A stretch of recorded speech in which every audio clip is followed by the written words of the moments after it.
شروع اللہ کا نام لے کر جو بڑا مہربان نہایت رحم والا ہے۔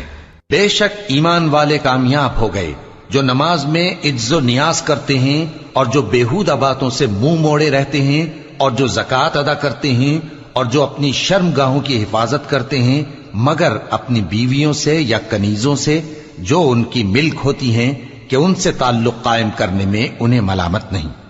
اور جو ان کے سوا اوروں کے طالب ہوں وہ اللہ کی مقرر کی ہوئی حد سے نکل جانے والے ہیں،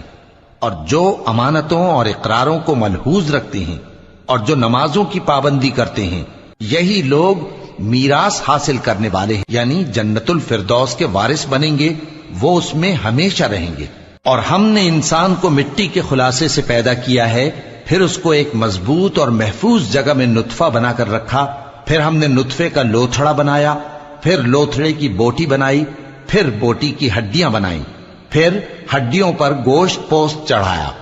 پھر اس کو نئی صورت میں بنا دیا۔ سو بڑا برکت والا ہے اللہ جو سب سے اچھا بنانے والا ہے۔ پھر اس کے بعد تم مر جاتے ہو، پھر قیامت کے روز اٹھا کھڑے کیے جاؤ گے، اور ہم نے تمہارے اوپر کی جانب 7 آسمان پیدا کیے، اور ہم خلقت سے غافل نہیں ہیں۔ اور ہم ہی نے آسمان سے ایک اندازے کے ساتھ پانی برسایا، پھر اس کو زمین میں ٹھہرا دیا، اور ہم اس کے نابود کر دینے پر بھی قادر ہیں۔ پھر ہم نے اس سے تمہارے لیے کھجوروں اور انگوروں کے باغ بنائے، ان میں تمہارے لیے بہت سے میوے ہوتے ہیں اور ان میں سے تم کھاتے ہو۔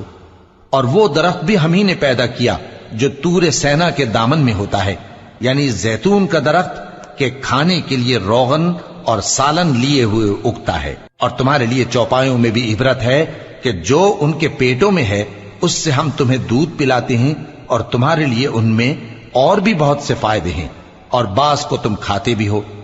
اور ان پر اور کشتیوں پر تم سواری بھی کرتے ہو۔